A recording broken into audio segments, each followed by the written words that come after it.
Magandang hapon mga ka-Team Vensthetics. Nandito tayo ngayon sa Muscle Town Fitness Gym. Yan, dito yan sa Mandaluyong. Bali, ito yung first gym dayo natin sa vlog series natin. And eto, hardcore gym to. So, mag-workout tayo and subukan na rin natin magbigay ng tips sa mga makakasabay natin sa workout. And sa mga taga Mandaluyong, kung malapit lang kayo dito, eto na yung pinaka-hardcore gym na makikita nyo na kumpleto sa gamit. So, check nyo na lang sa video habang nag-workout kami. Papakita ko yung mga machine. And at the same time, magbibigay na rin ako ng tips and kung ano yung gagawin kong shoulder workout today. Let's go!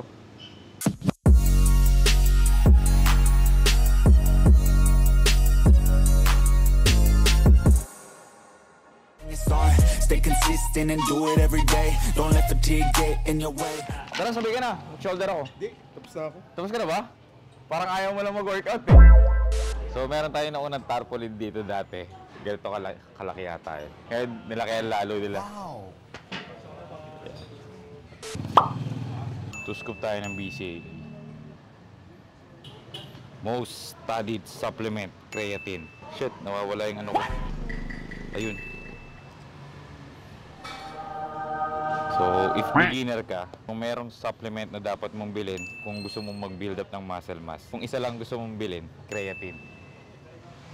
Pero syempre, hindi mo ma-maximize yung creatine kung walang proper food intake na pumapasok. Kumbaga, ito yung tutulong para mas makapush ka ng training. Kumbaga, strength, power, tutulungan niya. Pero kailangan mo rin tulungan yung katawan mo na kumain ng tama, mag-recover ng tama through food intake. Parang ako, tingnan nyo.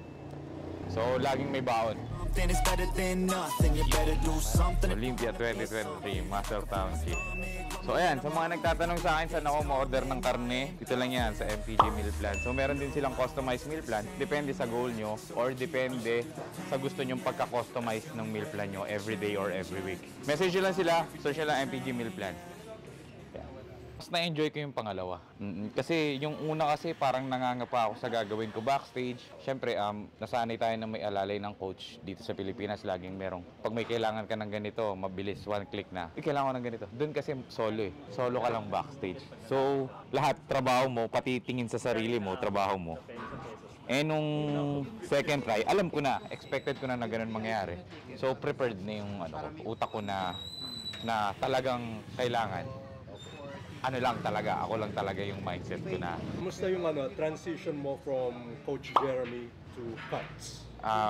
Magkaiba sila actually, ang layo kasi yung off-season ko kay Kuya Jeremy, ginagawa niya is binibigyan niya lang ako ng payo na huwag masyadong magpataba, huwag magpapayat, or huwag mag-totally off. Ngayon kasi, kay Coach Cuts is may nakalatag na plan ng off-season. So, hindi rin ako pwede kumain ng regular na pag gusto ko, ganito, or mag-flexible dieting na kakain sa Jollibee, sa McDo, basta pasok sa macros, hindi. So, may nakalatag na kami agad ng meal plan hanggang Olympia niyan. So, ang expected ko talaga after Olympia, makakapag-off ako, pahinga talaga. Pero yun pala, parang full season na clean, na may nakalatag na plan talaga. Binibigyan ka pa rin ba niyan, yung parang cheat meal mo? Kasi Oo, gusto meron mo yung pa. burger. Oo, meron pa rin cheat meal. Pero kailangan trabahuin. So once a week may cheat meal kami, pero kailangan maganda yung respond ng body mo dun sa meal plan mo for 6 weeks. Ay, 6 days. So kung nagpabaya ka ng 6 days, possible wala kang meal plan cheat meal ng pang 7 days. So regular, pero dapat trabaho pa rin. Improvement season talaga. Tsaka wino-work namin yung kailangan i-work na muscle part, especially core. Kaya hindi ako nag-uubad muna. So titingnan na lang natin. Yung resulta na lang ipapakita natin.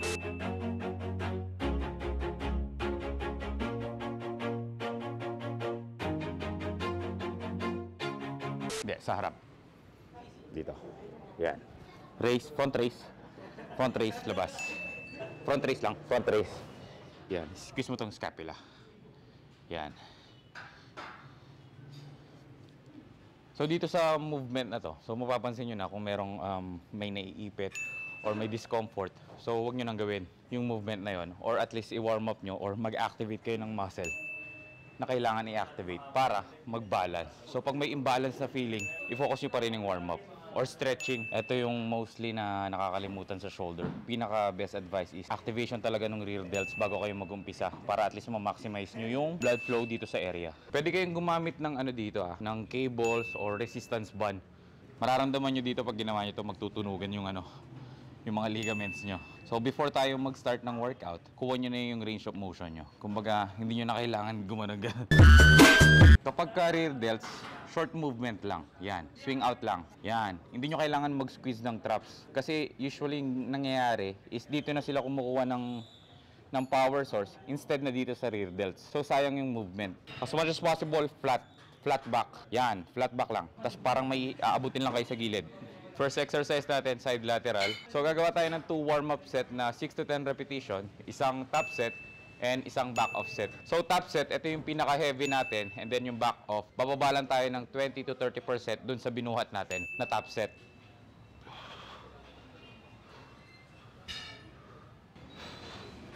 Goal sa warm-up is blood flow lang, so huwag nyo ngayaan na ma-fatigue yung muscle doon sa warm-up set. So blood flow lang, movement, pakiramdaman nyo lang. Then kapag na-meet na natin yung parang may dugo na konti, na parang nafe-feel nyo na yung area, doon na tayo mag-top set. Kasi kapag nirekta top set nyo nang wala kayong warm-up, para nyo nang nilagay sa wrist yung katawan nyo. Kumbaga, possible na kayong ma-injury doon. Kasi nga, hindi pa properly warm yung body. Wala pang blood flow, hindi pa flexible yung muscle. So, kailangan natin flexible na yung muscle bago natin siya ilagay doon sa intensity. Basta ma-feel nyo kapag nag-side lateral kayo, dapat naka-flat yung scapula or itong wing. Okay? Pag nag-ground to, automatic, nag-engage na kayo ng traps. Yan. Feeling yan parang bumubuka lang. So, feeling nyo yung lats, yan, naka-open. Yan. Di ba bro? Yan o. Para ma-maintain nyo yung chest up. Ganyan. So, mas isolated yung lateral delts natin. Chest up. Yan. Okay. Go. Up. Walang engagement dito. Yan. Swing out lang. Swing out. Yan. Elbow. Elbow. 4, 5. Elbow drive. 6, 7, 8, 9. Okay, isa pa tayong warm up. So I gotta get through it, and the only thing I know is to love what I'm doing.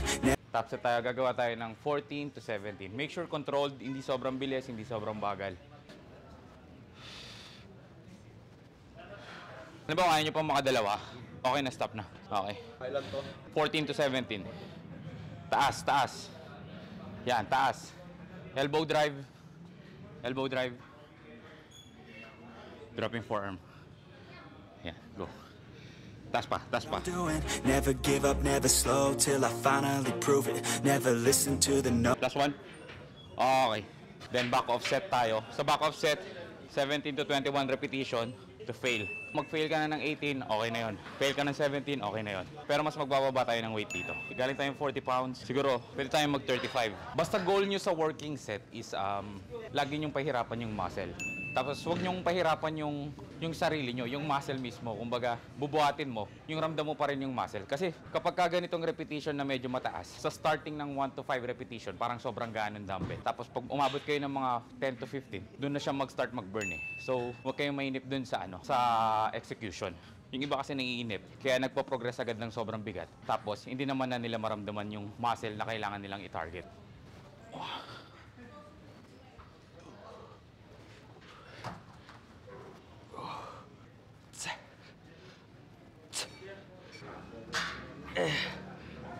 Ten. Last one. Oh, wait. Keep my head up when I act. Head up, that's a fact. Never looking back. I'ma keep myself on track. Keep my head up, staying strong. Always moving on.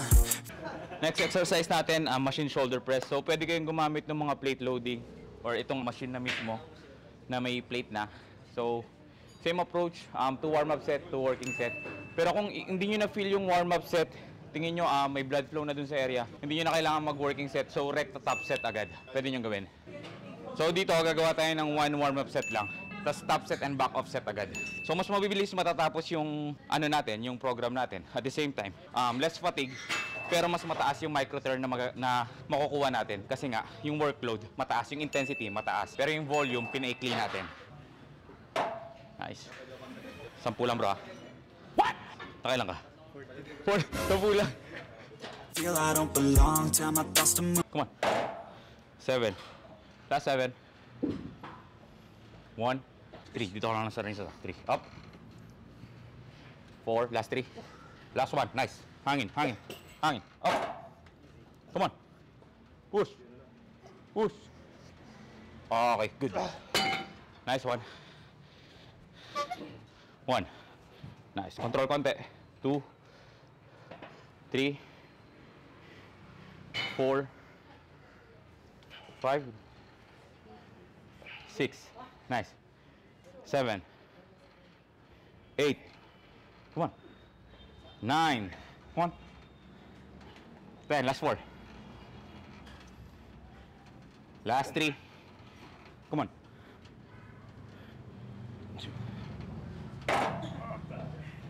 Isa pa. Up. Up. Okay.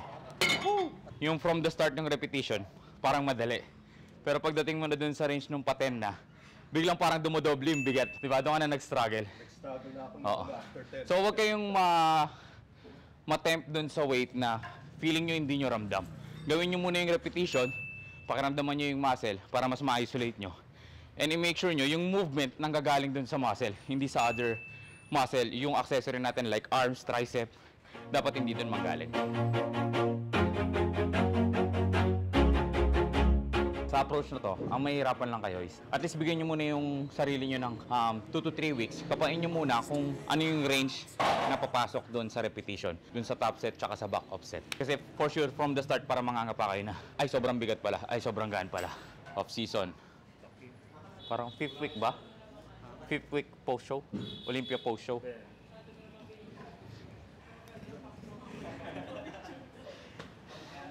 So next natin, rear delt fly using dumbbell.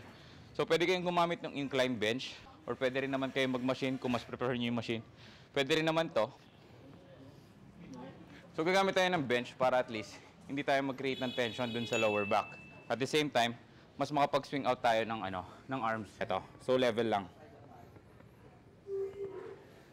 Kita nyo yung rear delts, yung angat. Yan. Pwede siya dito banda, pwede siya dito, pwede siya dito. So kung saan yung mas ramdam, yun yung gawin nyo. Okay? Bali dito, wala tayong top set. Puro high repetition tayo kasi maliit yung muscle. So mahirap i-isolate yung muscle kapag ka maliit.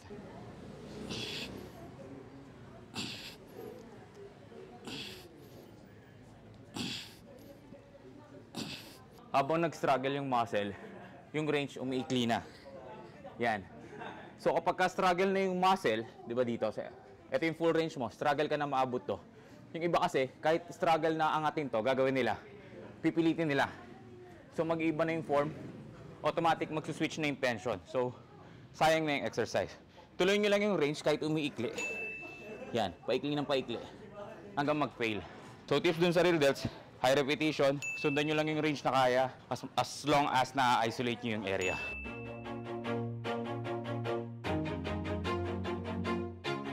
Always do it on my own, so I gotta get through it. And the only thing I know is to love what I'm doing. So kung sobrang weak yung rear delts nyo, lagi nyo siyang i-activate at the same time. Unahin nyo siya sa exercise na gagawin nyo. Sa program, una nyo lagi. Yan bro, kita nyo yung movement. Yan. Flat tong upper back.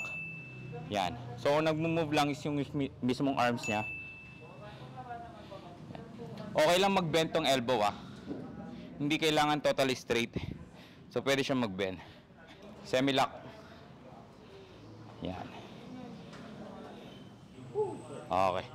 Nice. Never give up, never slow till I finally prove it. Never listen to the no's, I just wanna keep moving. Keep my head up when I... Wala na akong meal ngayon. So, yung pinaka-last meal ko yung cheat meal. So, possible na i-burn lang din natin. Kasi rest day ko dapat ngayon. Head up, that's a fact. Never looking back. I'ma keep myself on track. Keep my head up, staying strong. Always moving on. Fourth exercise natin, rope cable front raise. Hammer yung natin, grip. So pag ganito, target muscle natin is itong front delts para umiwalay. So make sure nyo lang na walang engagement ng traps. Para ma-make sure nyo na walang engagement or para ma-maintain yung movement, make sure na lagi naka-chest up and naka-engage yung scapula. Yan. Then kung meron kayong lower back problem, huwag nyo makalimutan mag-belt. Feel I don't belong, tell my thoughts to move along. Push myself to be the best, die with no regrets. Live with every breath, see my message start to spread. And I had so many dreams, then you hit your teens. Life ain't really what it seems, try to find out what... Basta make sure nyo yung tension from top hanggang bottom meron. So minsan kasi sobra natin dito. Pagtaas natin, wala nang tension dito sa taas. So, pwede kayong mag-move forward para ma-maintain nyo yung tension ng cable. Final exercise natin, 15 repetition, 3 sets, heavy partial ng side lateral. So, hindi na siya aangat dito. Kasi pag nag-start na kayong umangat dito, mag-start na mag-rotate yan. Yan. So, dito lang tayo sa range ng partial. ng lateral delts, mararamdaman nyo mag-squeeze na yung top nung mid delts nyo. So kapag inangat nyo pa yan, mag-start yan mag-rotate, yan. So mag-activate na tong front delts natin. Goal natin is i-overload lang yung stretch part nitong medial nyo. Yan. Overload lang yan. Kita nyo umihiwalay. Yan. Make sure chest up pa rin. Heavy to. So overload talaga yung delts natin. Burn out.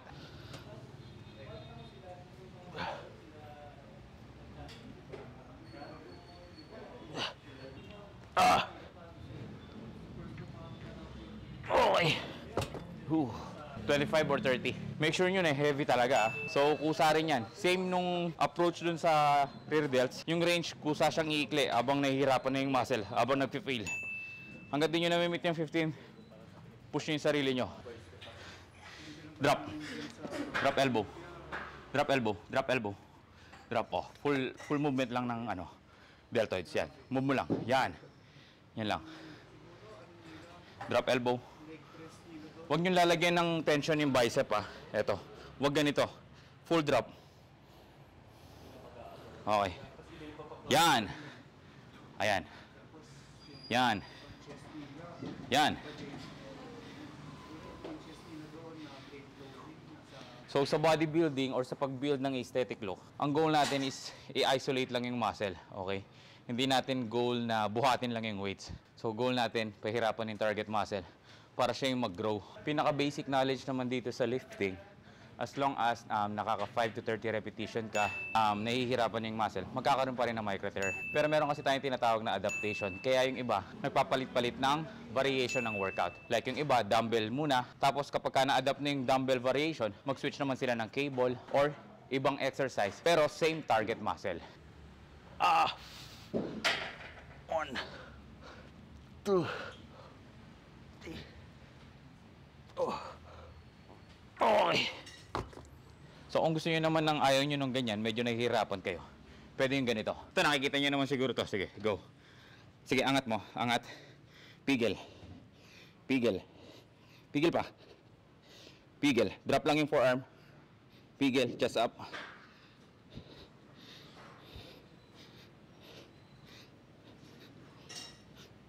Then, last 5. 1, 2, 3, 4. Okay, again, yun, 15 ulit dun. Dun naman yung tension nasa eccentric movement. Dun siya pumipigil. Eto sa pataas naman. Go, 1, 2, 5, yan, drop, 6. Ayun, yung angat to. 8, 9, last one. Okay, good. 9, 10, last 5. 1, chest up. 2, 3, 13, 14. Okay, good. So, hindi ibig sabihin na partial yung reps. Ibig sabihin, mali na yung ginagawang exercise. Well, alam mo naman sa sarili mo kapag pinush mo yung sarili mo dun sa full range, hanggang sa mag-struggle na siya dun sa range, hanggang bumaba. So, lahat ng range, pinahirapan mo. Hindi lang yung sa full range. Kumbaga, lahat ng muscle fiber, inunti-unti mo hanggang mapunit lahat. So, ayan, tapos na tayong mag-shoulder workout dito sa MTG Mandaluyong. And sa mga nagtatanong sa akin kung saan yung area, eto bro, anong street to? Dito sa 341 Dansalan Street, Mandaluyong. Tapos kung kailangan nyo ng mga meat, chicken, salmon, steak, beef. Message lang kayo sa akin. Sa MTG Meal Plan. MTG Meal Plan. Yan, lalagay ko sa baba yung nila, yung page nila para at least just in case na gusto nyo ng hassle-free na stock ng protein source, makakuha agad kayo kasi nagpapadeliver naman siya kahit sa lugar, basta kaya. Okay? Basta sagot nyo yung shipping fee. Oo. Yan. So, kaya kapag nag-order kayo, damihan nyo na para at least, di ba, isa kang order. So, ayun. Thank you ulit, bro. Thank you. Yan. Tapos, next time ulit, gym dayo tayo, then hanap ulit tayo ng kasabay. Always do it on my own, so I gotta get through it. And the only thing I know is to love what I'm doing. Never give up, never slow, till I finally